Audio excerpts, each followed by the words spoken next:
Então, bom dia a todos. Como sempre, eu vou começar pelo quadro internacional. Vou avançar um pouco para o que aconteceu também nesse começo de março, dado fonte de ontem, tá? Então, o ponto é, após altas sucessivas de 75 pontos, o que é extraordinário para padrão de política monetária em mundo desenvolvido, especialmente Federal Reserve, nos últimos muitos anos, o Fed fez duas desacelerações, né? Então, primeiro subiu 50 pontos, depois subiu 25 pontos, com o diagnóstico que a economia já estava no soft landing e a inflação dava sinais de alívio, não já convergindo rapidamente para 2%, mas num ritmo que o Fed interpretou, que pelo menos os doves do Fed, aqueles mais favoráveis a juros baixos, achavam que já tinha se criado condições aí para desacelerar e ver os impactos defasados da política monetária. A rodada de dados divulgado ao longo do mês de fevereiro, referentes ao mês de janeiro, mostraram que sugerem que esse quadro e esse diagnóstico estava completamente errado. Então, de um lado, a gente teve uma revisão da série de inflação. É bem verdade que por questões sazonais, então não é nem que mudou a série original, mas a gente vê uma inflação que está reacelerando. Quando a gente olha as métricas de inflação preferidas do Chairman Powell, a gente vê a inflação mensal próxima das máximas recentes, mesmo quando filtrado aí a questão de combustíveis e a questão de bens. Com isso, ontem, conforme esses dados foram sendo divulgados, o mercado voltou a precificar um ciclo mais longo e questionar-se sobre a possibilidade do Fed voltar atrás e dar uma alta de 50 pontos na próxima reunião. E o discurso do Powell foi bem nessa direção ontem. Então, ele falou que se a totalidade dos dados confirmar esse diagnóstico, o Fed pode voltar a acelerar. Não daria-se um sinal dessa magnitude, dessa intensidade, dessa clareza, num evento em que todo mundo parou para vê-lo, se isso não estivesse realmente na mesa. Vale lembrar que a última vez que, a cada 3 meses, o FONC, todos os diretores do Fed divulgam ali as suas projeções individuais. Eles não falam de quem é quem, mas a gente consegue ver o gráfico de pontos, né, de onde cada um está projetando o juro. E a gente já tinha um grupo, antes dessa desinflação, dividido. Tinha muito pouca gente querendo que o juro parasse até um pouco abaixo de 5, e a gente tinha um grupo grande, a maioria, entre 5 e 5,25, mas tinha um grupo não pequeno, não era majoritário, mas um grupo grande também, entre 5,25 e 5,5. A princípio, o quadro faz com que esse grupo ganhe, a versão desse grupo ganhe força. O quadro mais dove e influente do FONC, que era a vice-chair Lael Brainerd, ela saiu, ela vai fazer parte da administração do Biden, saiu, e tem toda a cara que o Fed pode reacelerar e estender esse ciclo de juro para casa dos 6%, 5,75 com 6. Isso, obviamente, gera uma rodada de reavaliação de preço de ativo, e deixo aí para o meu colega Júlio Fernandes falar na parte dele. Aproveitando a estratégia macro, completa 7 anos também agora, então gostaria de parabenizar aqui na figura do Júlio todos os colegas aí da estratégia macro. Então, o quadro internacional, a gente vê um agravamento do cenário geopolítico, com a China se aproximando, e acho que ontem também a gente teve, antes de ontem a gente teve notícias dessa tensão maior entre China e Estados Unidos, a China se aproximando da Rússia para tentar passar uma mensagem aí sobre Taiwan, já tem um estresse comercial entre os países, tem a questão dos semicondutores, e agora tem essa aproximação da China aí com uma ameaça real de passar a ceder armas para a Rússia, o que aumenta ainda mais o cenário geopolítico, tá? O risco desse cenário geopolítico. Então, a gente vai com um risco enorme geopolítico, que é sempre difícil para economista quantificar e colocar numa linha do tempo, mas isso é um risco que a gente tem mapeado, e um Fed que parece que vai ser mais rock, e um efeito de Covid que parece ser global. Então, a atividade europeia, também ajudada por um inverno menos rigoroso, gastou menos gás, está com estoque alto de gás e está com um desempenho muito melhor do que se antecipava. Então, a gente vê um mundo em que a inflação continua muito resiliente e a atividade continua mais... A atividade se mostra mais resiliente do que se antecipava.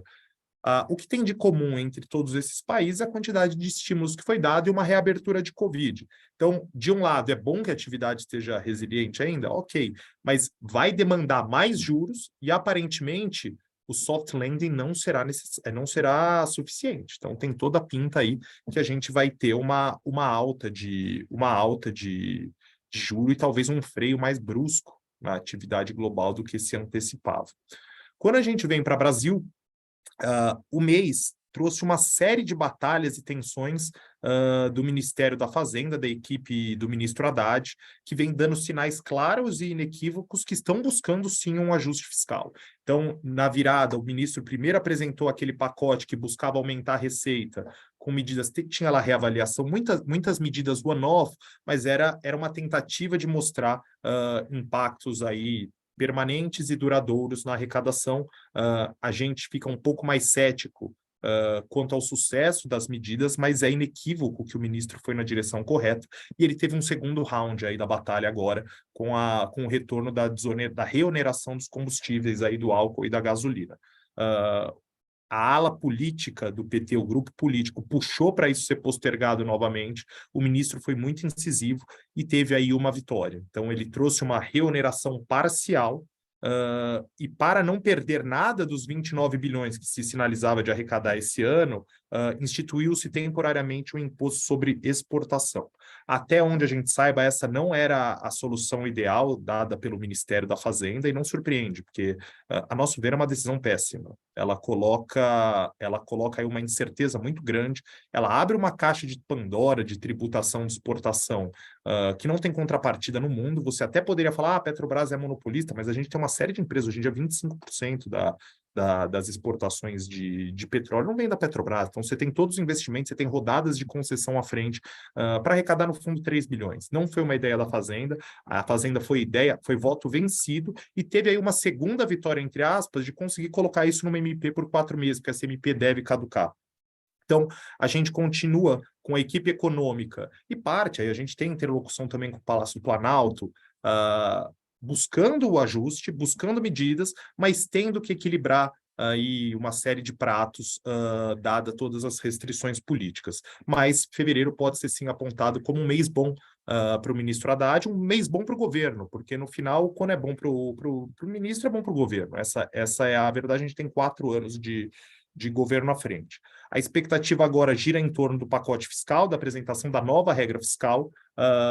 Eu acredito que será uma regra que não vai mostrar uma convergência da dívida, porque ela vai depender de aumento de arrecadação, e aí não basta a boa intenção e a regra muito bem desenhada, mesmo que venha uma regra muito bem desenhada pelo Ministério da Fazenda. E a nossa expectativa é de uma regra muito bem desenhada, mas vai precisar também que o Congresso aprove medidas de aumento de carga tributária. E confesso que aí vem um grande ceticismo do meu lado. O teto de gastos, rígido como foi feito em 2016, um dos motivos para tal era que o Congresso não topava aumento de carga tributária. Acredito que isso não tenha mudado. Vejo com muita dificuldade o Congresso fazer um aumento de carga tributária de 3, 4 pontos do PIB. Então, eu ainda acho que em algum momento a gente vai passar por um grande questionamento da sustentabilidada da dívida, e vai ter um chacoalhão aí em preço de ativo, não pelas intenções da equipe econômica do ministro Haddad, mas sim da dificuldade de criar essa costura política. A gente não aprova um aumento de carga tributária dessa magnitude sem uma grande crise no Brasil. Nunca aprovou, e acredito que não vai ser o caso agora. Assim sendo, ainda acho que em algum momento a gente vai passar por esse grande ajuste, tá? Então, não vejo aí grandes avanços. O mercado pode até gostar um pouco da regra no primeiro momento, mas a gente vai continuar cético, de novo, não pela regra, não pela intenção da equipe econômica ou do próprio governo, mas de costurar-se esse equilíbrio político de tal forma que o Congresso está discutindo aí desoneração da folha de pagamento. O Congresso não está discutindo aumentar a carga tributária em 4 pontos.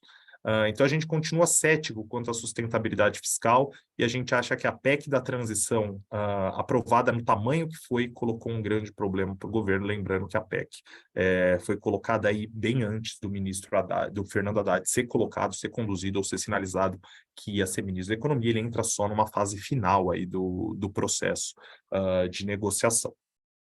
Então, a gente continua cético quanto à sustentabilidade fiscal no que pese os esforços do governo, e a atividade econômica do ano, a gente tem diversas forças, né? Então, a gente não está muito construtivo com o PIB, porque, de um lado, a gente não vê grande espaço para corte substancial de juros esse ano, vou falar um pouco disso. A gente vê uma queda bem forte da produção industrial em janeiro e fevereiro. Esses dados da produção industrial, por uma mudança metodológica, só vão sair em fevereiro, vão sair atrasados, vai sair 2 dados. Mas o que acontece é o seguinte, tem uma mudança na tecnologia aí de motores de ônibus e caminhão, e a gente teve uma queda, a gente vai ter um colapso. Vai ser algo parecido com o que teve lá em 2012, quando mudou do Euro 3 para o Euro 5. A gente deve ter na margem aí a produção de caminhão caindo 40%, 50% no primeiro trimestre.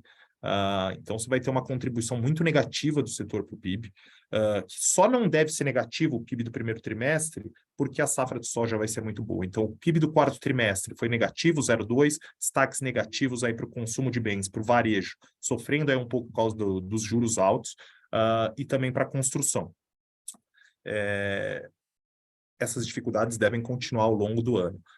Eu vejo com muito ceticismo o cenário em que o Banco Central consiga dar cortes substanciais aí da taxa de juro, porque, de um lado, as expectativas se encontram desancoradas, dadas as incertezas fiscais que a gente comentou no começo aqui da nossa exposição. De um lado, a gente tem expectativas desancoradas, de outro lado, de inflação, por diversos motivos, mas entre eles fiscal. Isso se revela na curva de juros. A gente vê uma incerteza fiscal muito grande. Uma forma de simplificar isso é o juro de equilíbrio no Brasil hoje é mais alto. Livro texto, olhando para o quadro hoje, de uma reprecificação de juro global para cima, desancoragem de expectativa de inflação no Brasil, incerteza dos agentes, não da equipe econômica, não do Banco Central, mas incerteza do mercado quanto às perspectivas de fiscal, o livro texto diz que o Banco Central tinha que estar discutindo subir juro, não cair juro.